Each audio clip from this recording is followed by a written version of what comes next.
ఆంధ్రప్రదేశ్ ముఖ్యమంత్రి నారా చంద్రబాబు నాయుడుకు సరైన కౌంటర్ ఇచ్చేందుకు తెలంగాణ ముఖ్యమంత్రి కల్వకుంట్ల చంద్రశేఖరరావు నిరీక్షిస్తున్నారా? చంద్రబాబు త్వరలో తన కేబినెట్ ను విస్తరించే అవకాశాలు కనిపిస్తున్నాయి. ఈ కేబినెట్ విస్తరణలో 2-3 తొలగించి 5 కొత్తగా అవకాశం ఇవ్వచ్చు. అందులో 2 లేదా 3 వైసీపీ నుంచి గెలిచి ఆ తర్వాత టీడీపీలో చేరిన ప్రజా ప్రతినిధులకు చోటు దక్కే అవకాశాలు మెండుగా ఉన్నాయి. ఆ ఛాన్స్ కోసం కేసీఆర్ ఎదురు చూస్తున్నారని పరిశీలకులు చెబుతున్నారు. అందుకు కారణాలు లేకపోలేదు.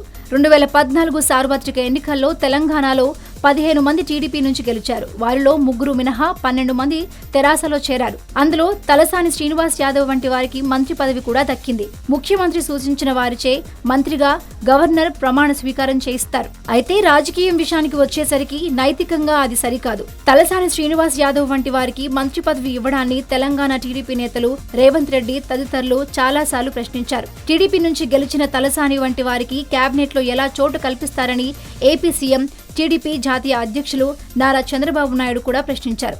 ఇదే విషయమై రేవంత్ రెడ్డి కోర్టు గడప తొక్కారు. రాజకీయ విమర్శలు, ప్రతి విమర్శలు చేసుకున్నారు. అయితే టీడీపీ నుంచి గెలిచిన తలసానికి మంత్రి పదవి కట్టబెట్టే విషయంపై తెరాస నుంచి సరైన సమాధానం మాత్రం లేకపోయింది. దీంతో ఓ విధంగా అది ఇరుకున పడిందని చెప్పొచ్చు. కానీ ఇప్పుడు స్వయంగా చంద్రబాబు కేసీఆర్ ను ప్రశ్నించేందుకు అవకాశం ఇవ్వబోతున్నారని భావించవచ్చు. త్వరలో చంద్రబాబు తన కేబినెట్ ను పునర్వ్యవస్థీకరించనున్నారు. గత ఏడాదిగా 20 మంది వైసీపీ నుంచి గెలిచిన ఎమ్మెల్యేలు టీడీపీలో చేరారు.